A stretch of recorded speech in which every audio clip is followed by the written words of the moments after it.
He yelled at his pregnant wife at the party, and her father stepped in to set things straight. Claire Anderson felt tears burning her eyes as she tried to hide behind one of the pillars in the ballroom.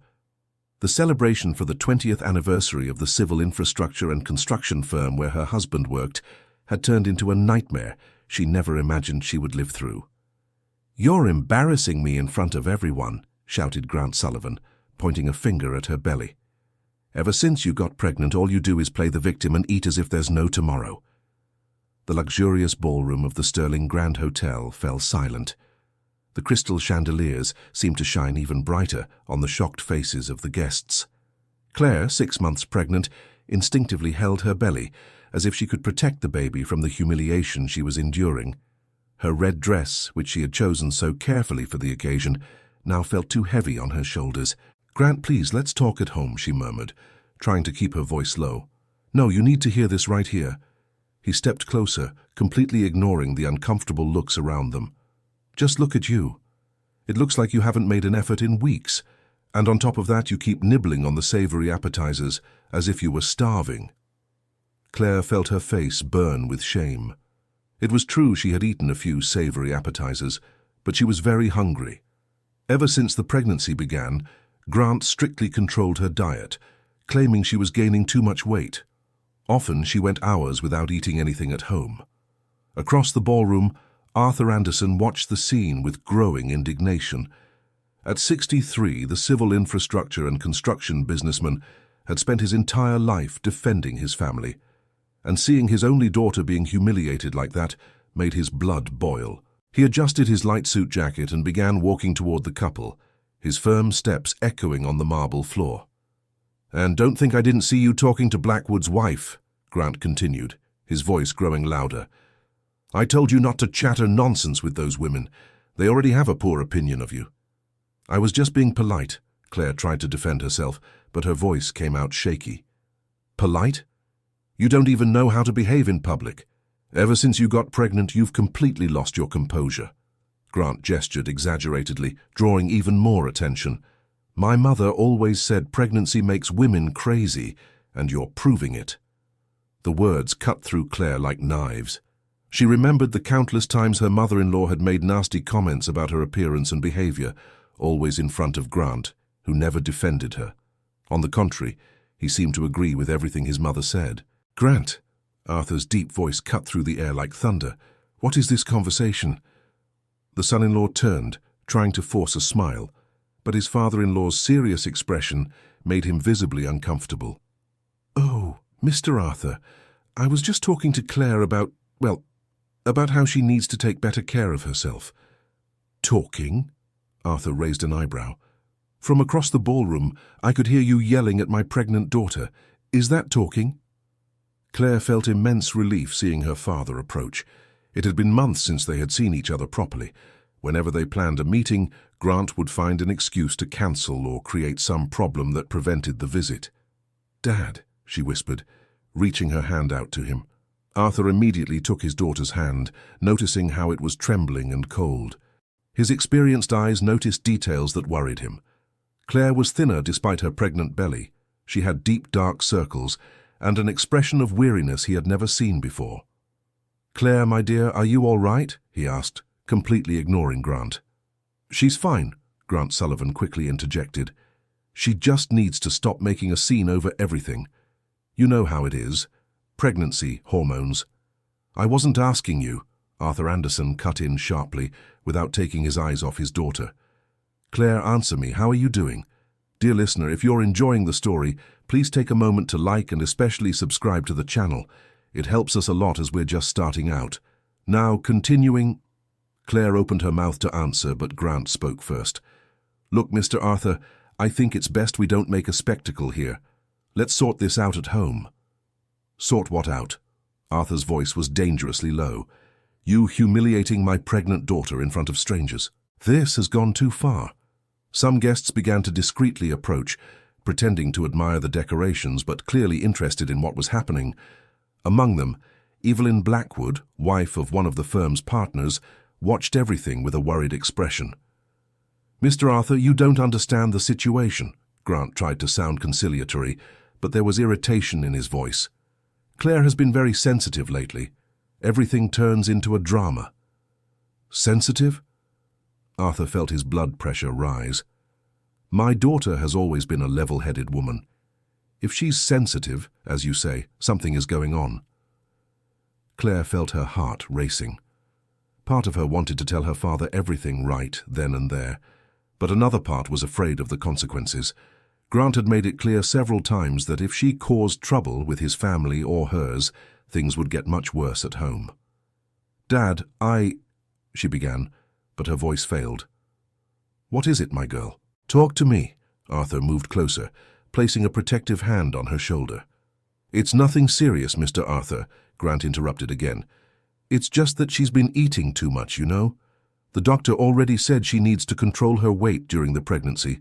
I was just reminding her of that." "Eating too much?"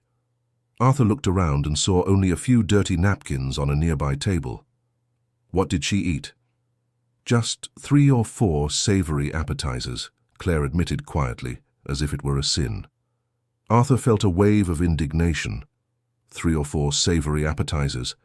At a party with tables laden with food, his pregnant daughter had eaten only a few savory appetizers, and her husband was making a scene about it. "Grant, are you joking with me?" he said, trying to keep his voice controlled. "You're making a scene because my pregnant daughter ate a few savory appetizers?" "You don't understand." Grant began to turn red. "She was already overweight when she got pregnant. If she keeps this up, she'll get gestational diabetes, high blood pressure. I'm protecting her." Protecting. Arthur looked directly at Grant for the first time that evening. His son-in-law was perfectly groomed, wearing an expensive suit, a designer watch, and had clearly eaten and drunk quite a bit at the party. Meanwhile, Claire looked fragile.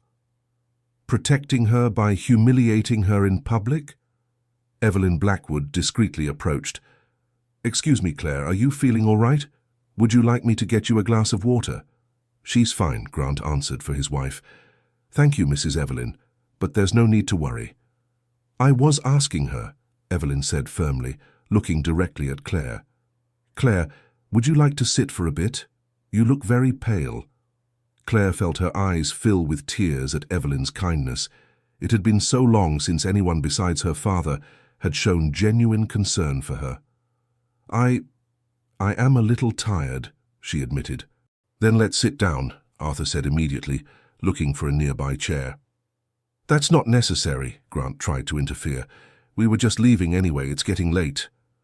"The party started an hour ago," Arthur checked his watch. "What do you mean it's late?" "It's just that, well, Claire needs plenty of rest because of the pregnancy. The doctor recommended it." Arthur helped Claire sit in a nearby armchair and noticed how she sighed with relief. When was the last time his daughter had sat comfortably at a party? When was the last time she had even left the house, for that matter? "Claire," he crouched beside her. "When was the last time you went to the doctor?" "Last week," she answered quickly. "And what did he say about your weight?" Claire hesitated. The truth was, the doctor had said she was underweight for a woman 6 months pregnant, but Grant always twisted the medical information, saying she had misunderstood, or that the doctor didn't know what he was talking about. "He said that everything is normal," she murmured. "Normal," Grant interjected. "He said you need to be more careful with your diet. You forgot that part." Arthur watched the interaction between the two and felt something strange. There was something about their dynamic that wasn't right. Claire seemed afraid to speak, and Grant controlled every word that came out of her mouth. "Grant, would you excuse me for a minute? I want to talk to my daughter alone." "There's no need, Mr. Arthur. We have no secrets from each other." Grant forced a smile, but didn't move. It wasn't a request. Arthur stood up, using his imposing height to intimidate his son-in-law. It was an order. Grant swallowed hard but tried to keep up appearances. "Fine, but I'll be right over there. Claire can't be without supervision for too long." "Supervision?" Arthur repeated, confused. "She's a grown woman, not a child. It's just, with the pregnancy, she's been a bit forgetful, you know?" Confused. Sometimes she says things that don't make sense. Arthur felt a chill in his stomach. This was starting to sound like Grant was laying the groundwork to discredit anything Claire might say. "Grant, leave now," he said in a tone that brooked no argument. Reluctantly, Grant moved a few meters away, but stayed where he could see and try to hear the conversation. Arthur sat in a chair beside his daughter and took her hands. "Claire, look at me. What's going on?" She looked into her father's eyes and he saw something that terrified him. Fear. His daughter was afraid. "Dad, She glanced quickly in Grant's direction and lowered her voice. "I can't talk here." "Why can't you?" "Because later at home—" She stopped, realizing she had said too much. Later at home, what? Claire felt the tears returning. How could she explain to her father that Grant punished her in various ways when he thought she had said too much to the family? How could she tell him that he controlled what she ate, who she spoke to, where she went? "My daughter," Arthur said softly. "You know you can trust me, right? Whatever it is, we'll figure it out together." "I know, Dad, but it's complicated." "Complicated how?" Claire took a deep breath. Maybe it was time to tell at least part of the truth. "Dad, Grant hasn't let me go out alone since I got pregnant. He says it's dangerous, that I could get hurt or do something foolish." Arthur felt his blood run cold. "What do you mean he hasn't let you go out alone?" "He always makes an excuse. If I want to go to the market, he says he'll go with me later. If I want to visit you or Aunt Pearl, he says he's too busy to take me, that he'll schedule another day." "Claire," Arthur felt his anger rising, "that's not normal. A husband doesn't let or not let his wife leave the house." "He says it's because of the baby," she whispered. "That I could fall, or someone could push me on the street, or I could eat something that's bad. And you believe that?" Claire fell silent. The truth was, at first, she had found Grant's concern cute, but gradually she had realized it wasn't concern. It was control. "Dad, I don't know what to think anymore. He always has an explanation that seems to make sense in the moment." Arthur looked over to where Grant was, talking to other guests, but clearly keeping an eye on them. "Claire, answer me one thing. Are you happy?" The question caught her by surprise. No one had asked if she was happy in a long time. She hadn't even stopped to think about it herself. She began, but the words wouldn't come. "That's an answer in itself," Arthur said sadly. "A pregnant woman should be radiant, full of life. You seem dimmed." "It's just that pregnancy is hard, Dad. Everyone says that. Hard because of nausea, tiredness, aches. Not because of your husband." Claire felt as if he had hit the nail right on the head. That was exactly it. The pregnancy wasn't hard because of the physical symptoms. It was hard because of Grant. "Dad, can you please not say anything to him about this conversation?" she asked anxiously. "Why are you afraid of him knowing you talk to me?" "Because he'll get angry. He'll say I'm turning the family against him, that you'll want to interfere in our marriage. And if you need help, if family can't help, who can?" Claire didn't know how to respond. Over the last few months, she had felt completely isolated. She didn't have close friends anymore because Grant always found some fault with them. She didn't see her family because he always created obstacles. She didn't work anymore because he had convinced her to quit to take better care of the pregnancy. "Claire, when was the last time you worked?" Arthur asked, as if reading her thoughts. "I stopped 3 months ago." "Why?" "Grant thought it was for the best. He said the job was stressing me out too much, that it could be bad for the baby." "But you liked your job." "I did," she admitted wistfully. Claire had been an administrative assistant at a medical clinic and loved the environment, her colleagues, the feeling of being useful. "And how are you getting by on just his salary?" Claire hesitated. This was a very delicate area. We're managing." "Claire, are you eating properly?" The direct question caught her off guard. "What do you mean?" "You're thinner. A woman 6 months pregnant shouldn't be thinner than she was before getting pregnant." Claire looked down. It was true. She had lost weight in the first few months because of the nausea, but after that she should have gained. However, Grant strictly controlled her diet. claiming she had a tendency to gain too much weight. "The doctor said everything is fine," she repeated the phrase Grant always used. "Claire, do you have access to your money?" The question was like a punch to the gut. She opened her mouth, but nothing came out. "Claire, He takes care of everything. The bills, the money. It's easier this way." "Easier for whom?" "For both of us. I don't really understand financial things anyway." Arthur felt like shouting. His daughter had a degree in business administration, had worked in the financial area of companies. How could she not understand money? "My dear, you have a degree in business administration. You worked for 5 years managing the finances of a clinic. How do you not understand money?" Claire realized the contradiction and felt confused. How had she accepted that explanation from Grant? When had she started to believe she wasn't capable of handling her own money? "Dad, She was visibly upset. "It's okay, Claire. You don't have to answer now, but answer me one thing. Do you have at least one card of your own?" "I do, but the PIN was changed. Grant said it was for security, that there's a lot of fraud these days." Arthur clenched his fists. His daughter was being kept in private captivity and financial isolation, and she didn't even seem to realize the severity of the situation. "Claire, where is your ID card?" "With Grant. He keeps all our documents in a folder, nice and organized." "And you don't have access to that folder?"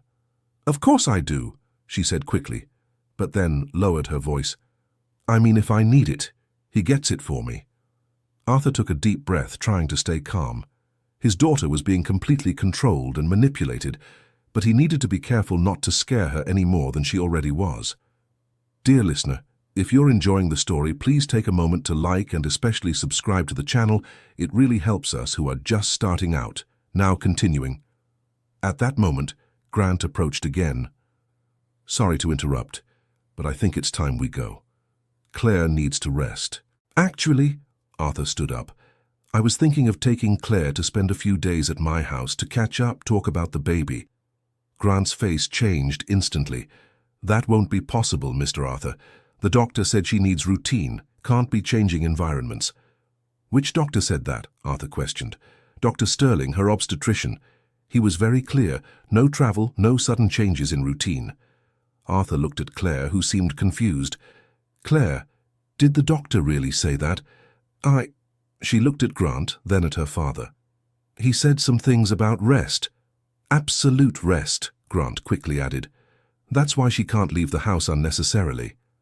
"Funny," Arthur said slowly, "because just a little while ago you said she was eating too much. If she's on absolute rest, why did she come to a party?" Grant turned red and stammered, "It's just that, well, this party is important for my work, and staying home all the time isn't good either. A little distraction is necessary. But going to her father's house is harmful. It's not that, Mr. Arthur, it's just that your house has stairs, right? And Aunt Pearl always makes those heavy meals." Arthur was starting to lose patience with the flimsy excuses. "Grant, my house has an elevator. And my sister makes the foods Claire has always liked." Claire looked at her father with a wistful expression. "Dad, it's been so long since I've had Aunt Pearl's shepherd's pie." "She made it yesterday, thinking of you," Arthur smiled. "It's in the fridge waiting." "Claire, you know that kind of food is too fatty for a pregnant woman," Grant immediately interjected. The doctor was clear about the diet. "What diet?" Arthur asked. "Claire, are you on a specific diet?"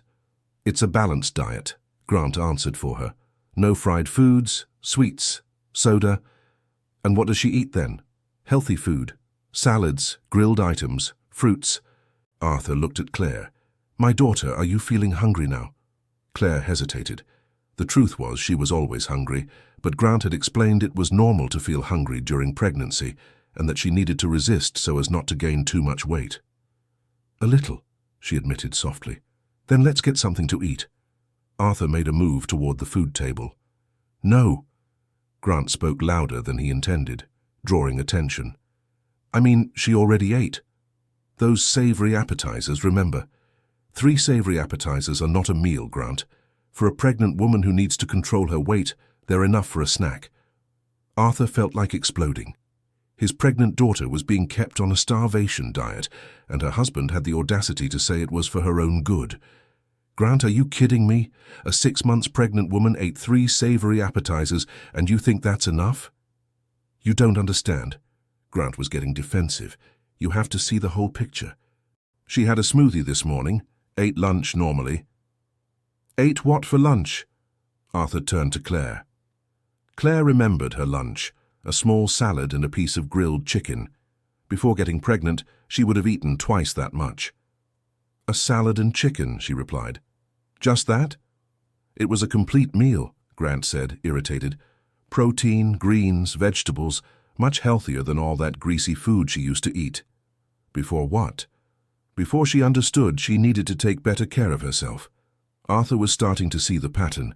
Grant had convinced Claire that everything she did before was wrong. What she ate, how she behaved, who she talked to. He had completely undermined her self-confidence. Claire, Arthur said calmly, do you remember what you were like before you got married? She smiled for the first time that evening. I do. I liked to cook, to go out with my girlfriends, to work. And were you happy? I was, came the reply without hesitation. And now? Claire looked at Grant, who was staring at her with a warning expression. She felt the familiar fear tighten her chest. Now it's different. Different how? More complicated, she said carefully. Arthur decided to try a different approach. Claire, do you remember Kimberly, your friend from college? Her face lit up. Of course, Kim, how is she? She came to see me last week. She was worried because you don't answer her messages anymore. Claire felt a pang of guilt. Kimberly had tried to keep in touch, but Grant always said she was a bad influence, that she filled Claire's head with feminist nonsense. I've been very busy, she murmured. Busy with what? You're not working. You're not studying. With the house, with the pregnancy. Claire, you've always been an organized person. Even while working and studying, you found time for friends. What changed? Priorities changed, Grant interjected. When someone gets married and is going to have a child, they have to focus on what's important. And friends aren't important. Not in the way they were before. A married woman has other responsibilities. Arthur looked at Grant with disbelief. It was like he was listening to someone from decades ago, not a young man in the 21st century. Grant, what are these responsibilities that prevent my daughter from maintaining friendships? Taking care of the home, preparing to be a mother, supporting her husband, those are a wife's priorities. And supporting her husband includes isolating herself from the world. It's not isolation, it's focus. Arthur felt like he was talking to a wall. Grant had a ready answer for everything, always framing his controlling attitude as care and protection. Claire, Arthur changed strategy. Would you like to talk to Kimberly? She looked nervously at Grant. Maybe another day. Why not today? She's in town, she could come pick you up for coffee. Today is not a good day, Grant said firmly. Claire needs to rest after the party. Grant, stop answering for Claire. She has a mouth and can speak for herself. Of course she can. But I know her well. I know when she's tired, even if she won't admit it. Arthur looked at Claire. Are you tired? Claire felt torn. Part of her was indeed tired, but another part was desperate for normal human contact, for a conversation not controlled by Grant. A little, she said honestly. So maybe tomorrow, Arthur suggested. Tomorrow we have a doctor's appointment, Grant said quickly. What time? Early in the morning, and then she'll need to rest. Arthur was starting to realize that Grant always had a full schedule for Claire, always had a reason why she couldn't see anyone. And the day after tomorrow? Let me check her calendar. Grant picked up his phone. Tuesday we have an ultrasound. Wednesday she has to take care of some things for the layette. Wait, Arthur interrupted him. Claire, do you have a calendar? Grant organizes everything for me, she said, as if it were normal. And if you want to do something that's not on the schedule, we talk and see if we can fit it in, Grant replied. I wasn't asking you, Arthur said curtly. Claire, you answer.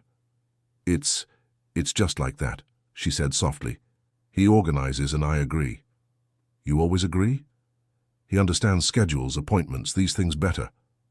Arthur felt a wave of sadness. His daughter, who had always been independent and decisive, had become a shadow of herself. "Claire, do you remember when you had to choose between those two jobs after college?" "I remember." She smiled faintly. "How did you decide?" "I made a list of pros and cons, researched the companies, talked to professionals in the field. And I chose the clinic.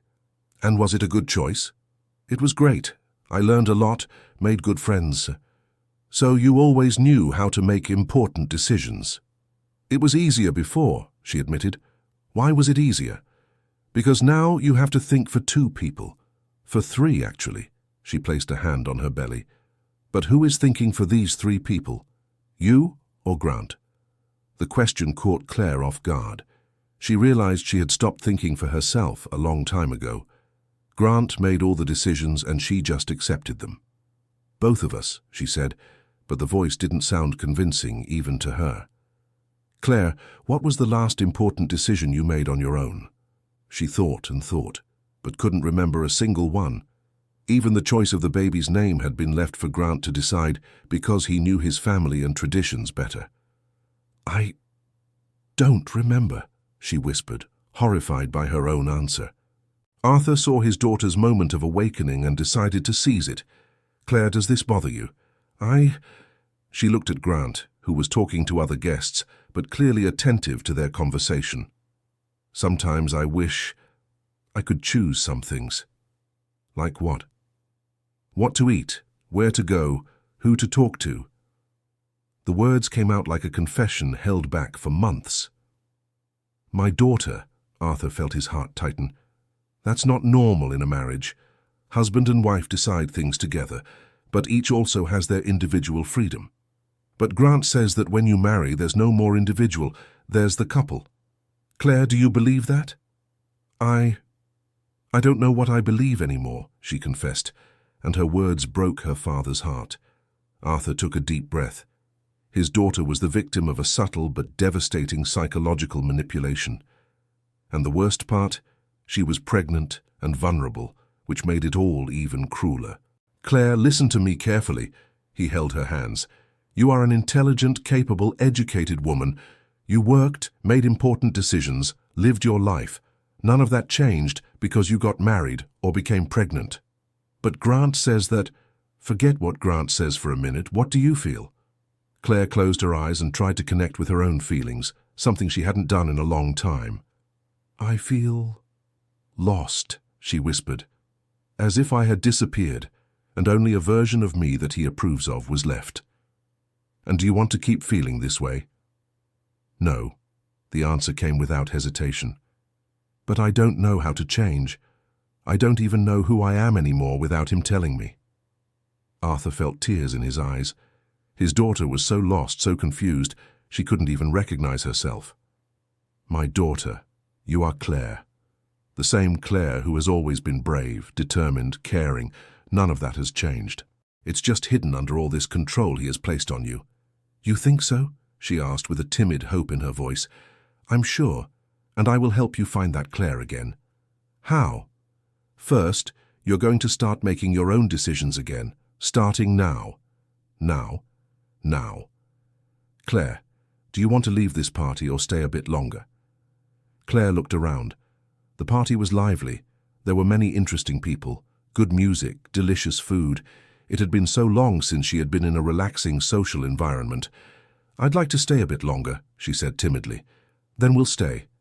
But Grant, leave Grant to me. You decide, I'll handle the rest." At that moment, Grant approached again. "Ready to go, Claire?" Claire looked at her father, who nodded encouragingly. "Actually, I'd like to stay a bit longer." Grant seemed genuinely surprised. "Stay? But you're tired." "I am a little, but I'm enjoying the party." "Claire, you know it's not good for you to stay out very late. And tomorrow we have to wake up early." "What time is the appointment?" Arthur asked. 9 o'clock, Grant replied. "It's 8:30 in the evening. Even if we stayed until 10, 11 o'clock, she'd have plenty of time to rest." "It's just that—" Grant was visibly irritated. "She needs at least 10 hours of sleep because of the pregnancy." 10 hours? Arthur questioned. "Claire, Did the doctor really recommend 10 hours of sleep? Claire tried to remember. The doctor had said she should sleep well, rest when she felt tired, but she didn't recall any specific recommendation about 10 hours. He said for me to get plenty of rest, she said carefully. Plenty of rest doesn't mean being in bed 10 hours a day, Arthur observed. You don't understand. Grant was getting visibly nervous. Every pregnancy is different. Claire has some particularities that require more care. What particularities? Arthur asked. She's more sensitive to stress, has a tendency toward anxiety. Arthur looked at Claire. Claire, have you always been anxious? No, she replied automatically, then seemed to realize what she had said. I mean, I've been more anxious lately. Since when? Since... She stopped to think.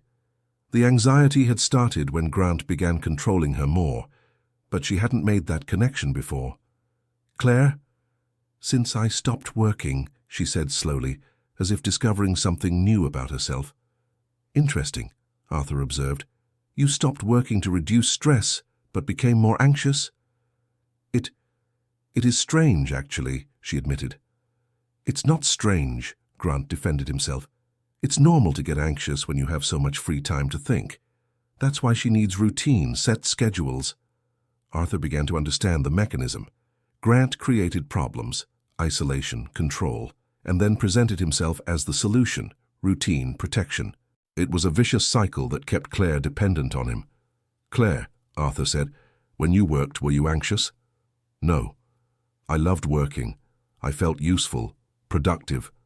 And now I feel empty, as if I'm just existing, not living. Claire's words fell like a bomb.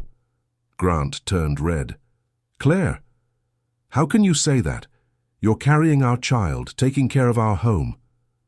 But I don't feel fulfilled, she continued, surprising herself with the honesty. I feel like I'm in a gilded cage. A cage? Grant exploded. I work like crazy to give you a comfortable life, so you don't have to worry about anything, and you call that a cage? Grant, lower your voice, Arthur said firmly. You're drawing attention again. Indeed, several people were looking in their direction. Grant noticed and tried to control himself, but was visibly furious. Sorry, he said through gritted teeth. It's just that sometimes Claire has these flights of fancy because of the pregnancy. Flights of fancy? Arthur repeated, indignant. My daughter expressed her feelings. She didn't have flights of fancy. Feelings influenced by hormones, Grant insisted. She's not thinking clearly. Grant, Claire said, and there was a new firmness in her voice that surprised both men. Stop talking as if I were a child or a person with mental problems. I'm pregnant, not crazy. Grant was speechless. Claire had never spoken to him that way. Claire, lower your voice, he said, trying to regain control. You're getting upset for no reason. For no reason? She was finding a courage she didn't know she still had. You humiliated me in front of everyone earlier tonight. You control every aspect of my life, and I can't even express my feelings. Dear listener, if you're enjoying the story, please take a moment to like and especially subscribe to the channel. It really helps us who are just starting out. Now continuing. Arthur felt a wave of pride. His daughter was beginning to stand up for herself, to find her voice again. Claire, you're being dramatic, Grant tried to minimize, but there was panic in his voice. He was losing control of the situation. Dramatic? Claire rose from the armchair. I'm being honest, for the first time in months. You're pregnant, emotionally unstable. Enough, she said louder. Stop using my pregnancy as an excuse to discredit me. I'm pregnant, not stupid, not crazy, not incapable. Several people turned to look. Arthur positioned himself beside his daughter in support, and his presence seemed to give her even more strength to continue. Claire, you're making a scene, Grant whispered furiously.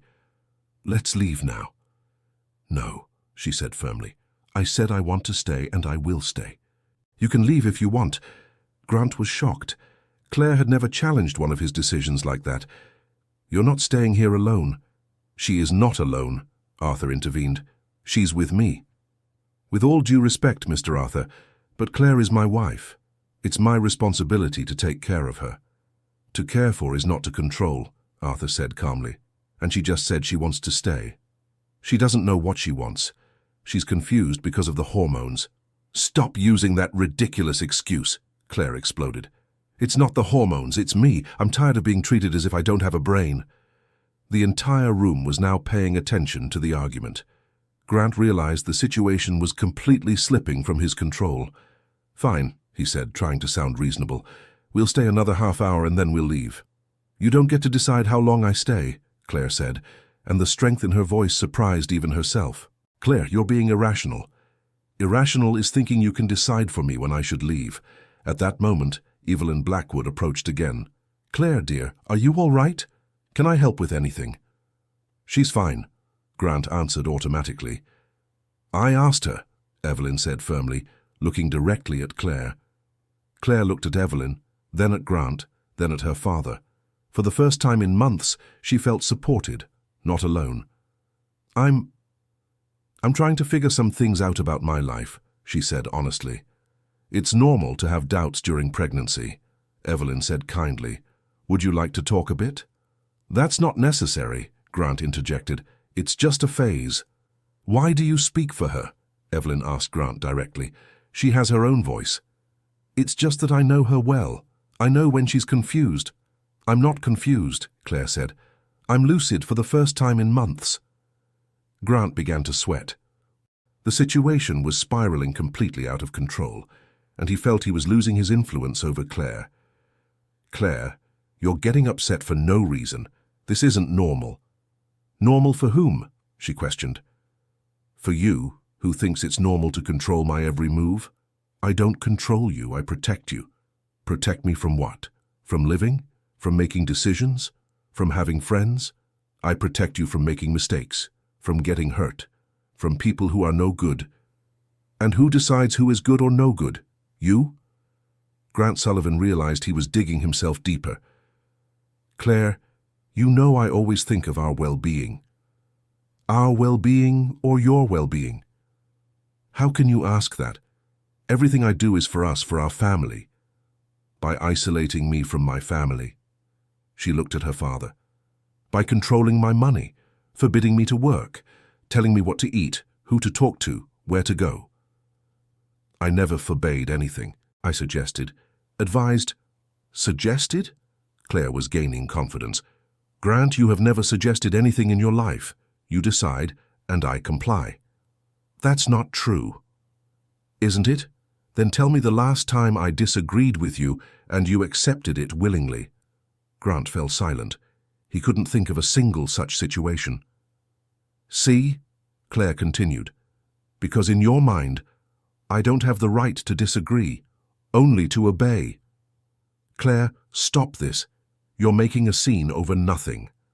Over nothing, her voice rose a pitch. My freedom is nothing, my autonomy is nothing, my dignity is nothing. Arthur felt like applauding. His daughter was finally defending herself, backing Grant into a corner. Claire, you're exaggerating. Grant tried one last card. You're being influenced by other people. Influenced? By whom? By your father, by these women here. They're putting ideas in your head. The ideas have always been in my head, Claire said firmly. You're the one who taught me to ignore them. I taught you to be practical, to prioritize what's important. Important to whom? To you or to me? Grant didn't know what to say. It was becoming clear to everyone present that he had built a system of control around Claire, and now that system was crumbling. Evelyn watched everything with growing concern. Claire, do you have a safe place to stay if you need one? The question took everyone by surprise. Evelyn was clearly seeing signs of an abusive relationship. What kind of question is that? Grant became agitated. Why would she need another place to stay? It's a question every woman should be able to answer, Evelyn said calmly. She has her home with me, Grant replied. I asked her, Evelyn insisted. Claire looked at her father. I do, my father's house. Always, Arthur confirmed immediately. Always will. Why are you saying these things? Grant was growing desperate. Claire doesn't need another place. She has a home, a family. A home is where a person feels safe and free, Evelyn observed. Claire, do you feel safe and free in your home? Claire hesitated. The question went straight to the point. She looked at Grant, who stared back with a mix of anger and desperation. You can answer honestly, Arthur encouraged.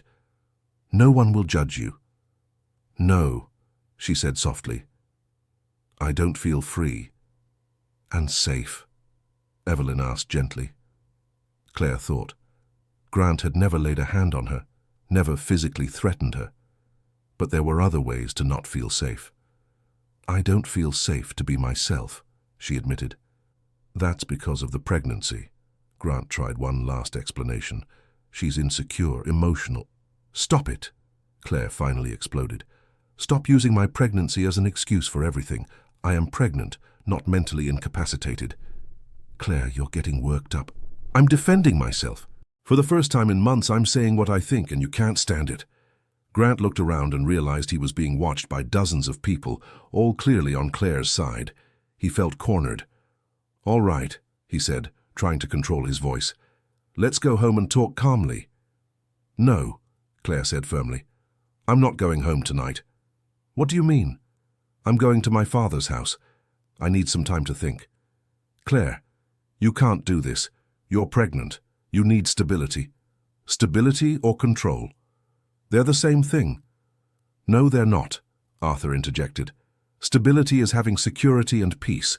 Control is having limited freedom.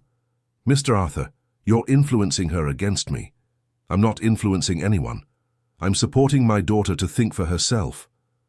That's the same thing. It's not, Claire said. My father is giving me what you never gave me, the right to choose. Grant felt he was losing the battle. In desperation, he tried one last card. Claire, think of our son. Do you want him to grow up in a broken home? I want him to grow up seeing his mother being respected, Claire answered without hesitation. I respect you. Respect? How? By controlling every aspect of my life? I take care of you. To care is to give support, not to take away autonomy.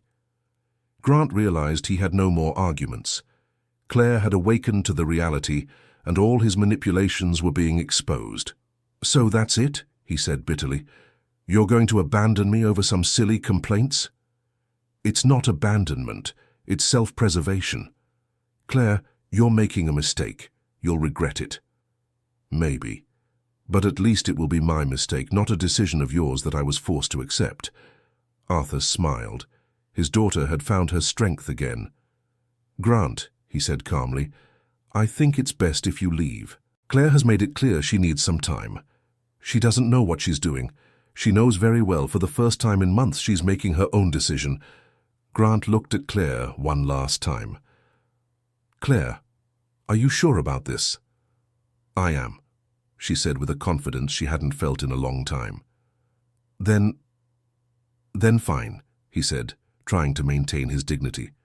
But don't come looking for me when you realize you were wrong. If I'm wrong, I'll face the consequences, Claire replied, like a responsible adult. Grant left the party with his head down, leaving Claire with a feeling of relief she hadn't felt in months. Arthur hugged his daughter. I'm proud of you, my girl. Dad, I was so scared, she confessed, finally allowing the tears to fall. Scared of what? Of being wrong. Of actually being dramatic, confused, incapable like he always said. Claire, you are one of the most sensible people I know. Don't let anyone convince you otherwise. Evelyn approached. Claire, if you need to talk to someone, to a woman, I'm here for you. I went through something similar many years ago. Thank you, Claire smiled through her tears. It's good to know I'm not alone. You were never alone, Arthur said. You were just isolated. Now that's over. The three talked for another 2 hours at the party. Claire ate, laughed, talked with other people, felt human again. When they finally left, she felt lighter than she had in months. In the car on the way to her father's house, Claire finally asked the question that had been hammering in her head. Dad, how did I let this happen? How did I become a person I don't even recognize? Arthur drove in silence for a moment before answering, Claire, what happened to you is more common than you think. Controlling people are very skilled at making their victims believe the problem lies with them. But I was always strong, independent, and you still are. Grant didn't destroy your personality, he just hid it under layers of manipulation and control. How did he do it?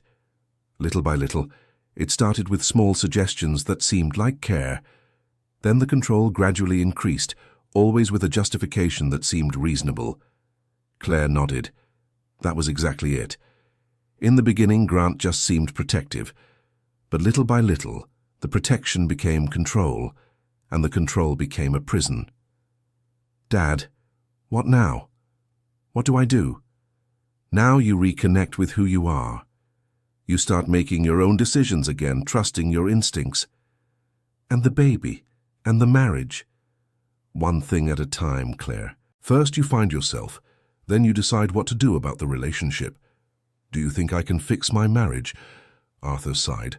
Claire, to fix a marriage, both sides need to recognize there's a problem. Grant doesn't recognize it. For him, the problem is you not accepting his control. So there's no way.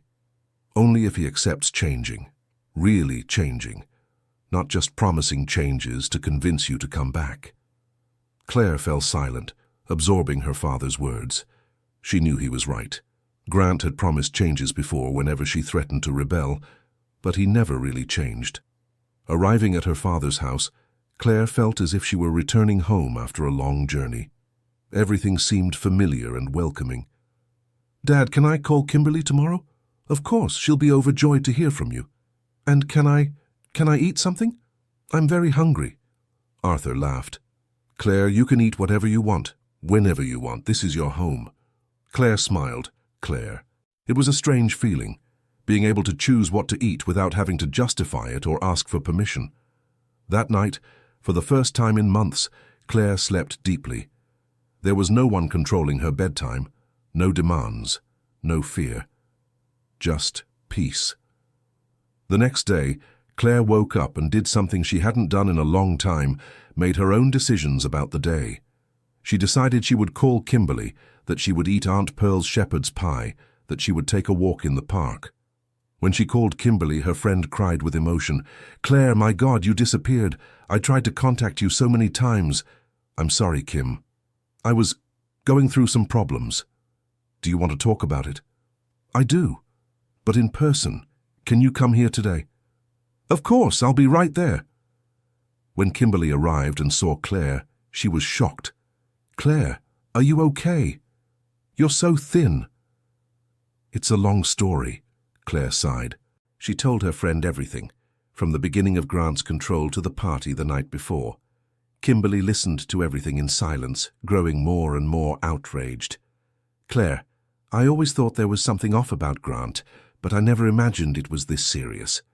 Why did you think it was off? He always answered for you, always had an excuse for you not to go out with us.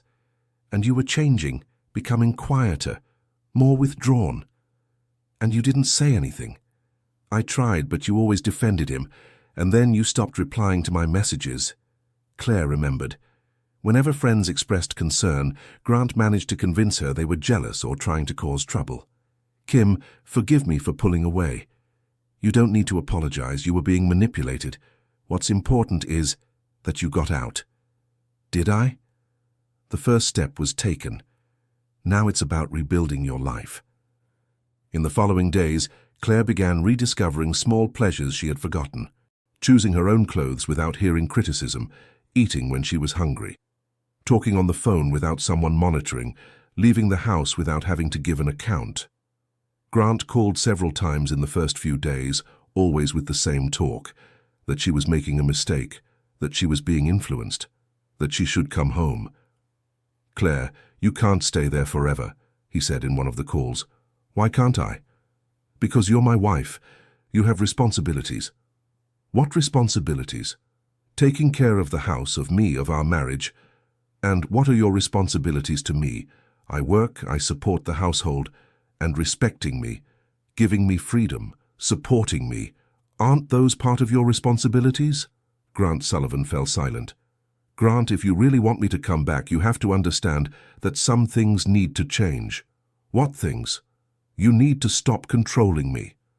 You need to treat me as an equal, not like a child. Claire, I never treated you like a child. Grant, you don't even let me choose what to eat. How is that not treating me like a child? It's out of care. Excessive care is disguised control. All right, maybe I went a bit overboard, but you also have to understand it's hard for a man to see his pregnant wife and not want to protect her. Claire realized he still wasn't understanding the real problem. For him, it was just a matter of going a bit overboard, not systematic control. Grant, will you do couples therapy with me? Therapy? What for? We can solve our problems ourselves. Apparently we can't, since I'm here at my father's house. This is just you being stubborn. Stubborn? Claire felt the anger return. Grant, I'm trying to save our marriage, and you call that stubborn? Save? Our marriage was fine until you started getting these ideas. Fine for who? For you? For both of us? No, Grant, both of us. It was fine for you. I've been unhappy for months. You never said you were unhappy, because you never let me speak. Whenever I tried to express any dissatisfaction, you said it was nonsense, that it was the hormones, that I was being dramatic. Grant fell silent again. Claire realized he truly couldn't see his pattern of behavior. Grant, if you won't agree to therapy, there's no way our marriage can work. Are you giving me an ultimatum? I'm giving you a choice. Either we work together to fix our problems or we each go our separate ways. And the baby? The baby will have two parents who respect each other, even if they don't live together. Claire, you're being very drastic. I'm being realistic. I won't accept living the way I was anymore. Grant hung up the phone, annoyed. Claire sighed. She knew it would be difficult, but she hadn't imagined he would be so resistant to recognizing the problems. In the following weeks, Claire dedicated herself to reconnecting with herself. She started reading again. Grant always said books gave women silly ideas. She started cooking again. He strictly controlled her diet. She started going out with friends again. He always found an excuse to stop her. With each day, she felt stronger and more confident. The pregnancy was also progressing better. When she started eating properly, she gained the weight she needed to gain. When she stopped living in constant tension, she managed to sleep better.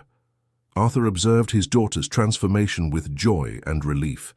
The Claire he knew was slowly coming back. Dad, I think I want to go back to work after the baby is born, she said one day. Great idea. You were always very competent professionally. Do you think I'll manage, after being out of it for so long? I'm sure. In fact, if you want, I can help you find a position at my company. Really? Of course. We always need good administrators. Claire smiled. Having a professional prospect again made her feel more secure about the future. After a month at her father's house, Grant showed up unannounced. Claire, we need to talk. About what? About our situation. This nonsense has gone on long enough. Claire sighed. He still hadn't understood a thing. Grant, it's not nonsense.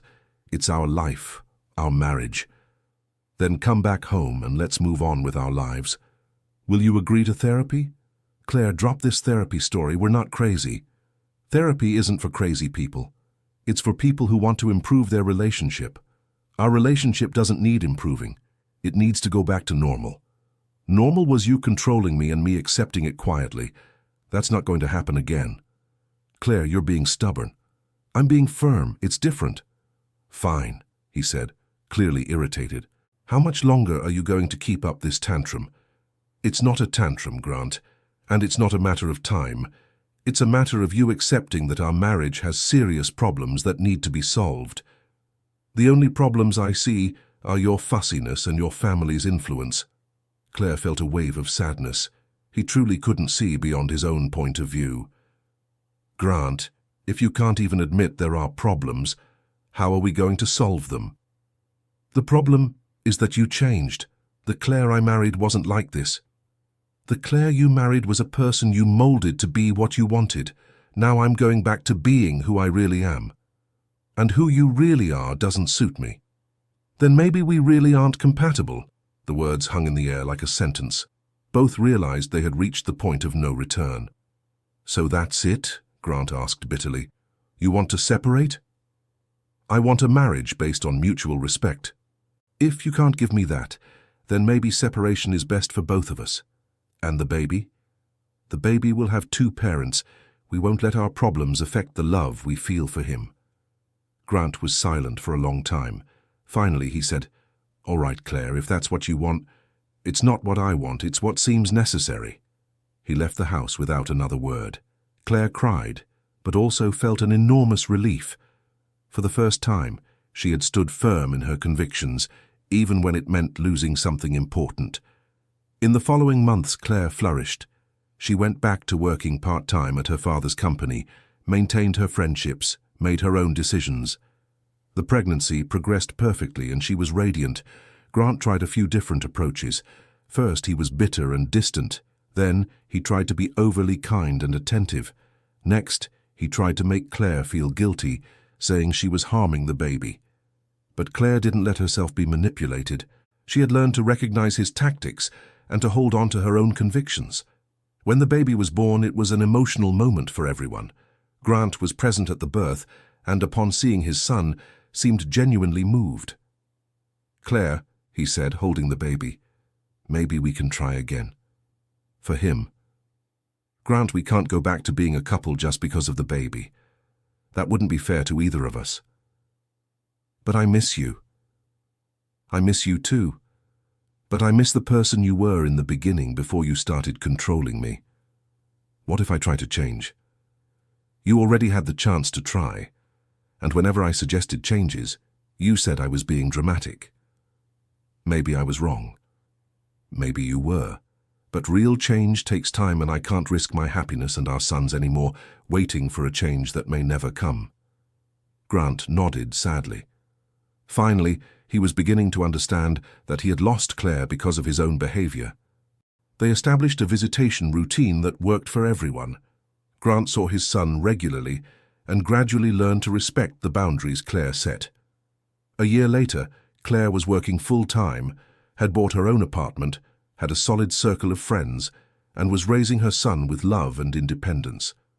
One day, Kimberly asked, "Kim, do you regret leaving the marriage?" "Never," Claire answered without hesitation. "It was the best decision I ever made. Even with all the difficulties of being a single mother?" "Kimberly, I would choose the real difficulties of being a single mother 1,000 times over the artificial difficulty of living under control." "And do you think you could fall in love again?" "Perhaps, but now I know what to accept and what not to accept in a relationship.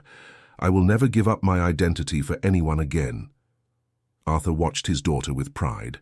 She had become an even stronger woman than she was before, an exemplary mother and a competent professional. "Dad," Claire said one day, "thank you for giving me strength at that party." "I didn't give you strength, my dear. I just helped you remember the strength you've always had. If I hadn't intervened, someone else would have, or you would have found the strength yourself at some point. People like you don't stay submissive forever." Claire smiled. She knew her father was right. The strength had always been there, just hidden under layers of manipulation and control.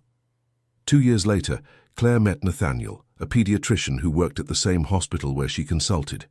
He was kind, respectful, and from their first meeting made it clear that he admired her independence and strength. "Claire," he said on one of their early dates, "I think it's amazing how you balance work, motherhood, and still manage to be yourself." "What do you mean, be myself?" "Many people lose themselves in the roles they play. You remain Claire in every situation." Claire smiled. After years of being controlled to become someone else, being recognized for maintaining her identity was the greatest compliment she could receive. Her relationship with Nathaniel evolved naturally, without pressure, without attempts at control, with mutual respect for each other's individuality. When Claire told him about her previous marriage, Nathaniel listened to everything with attention and understanding. "Claire, thank you for trusting me enough to tell me that. Thank you for listening without judgment. I would never judge.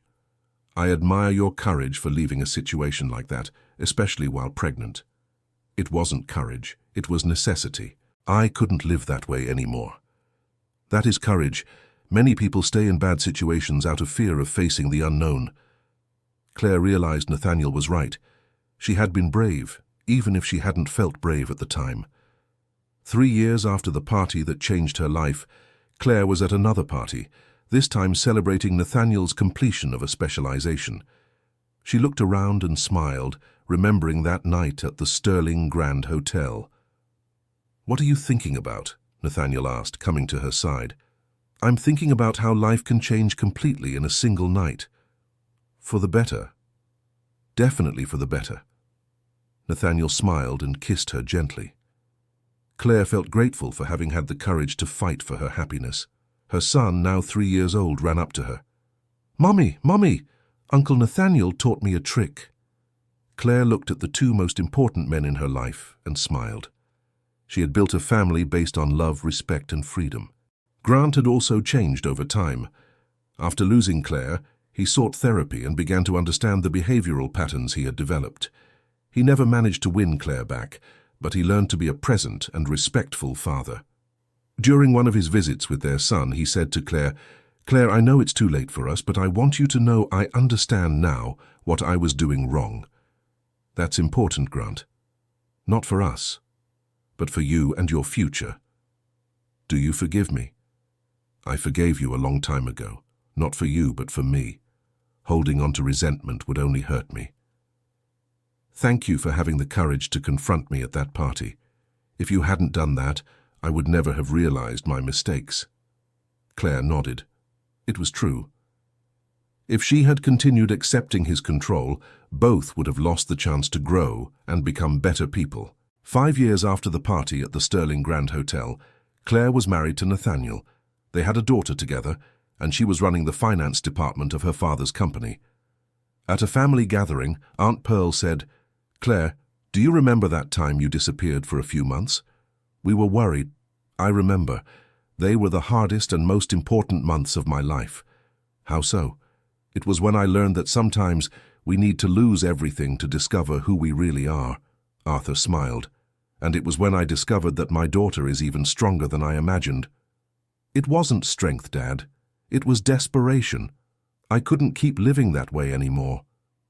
"Sometimes desperation is what gives us the strength to do what needs to be done," Claire agreed. She had learned that courage wasn't the absence of fear.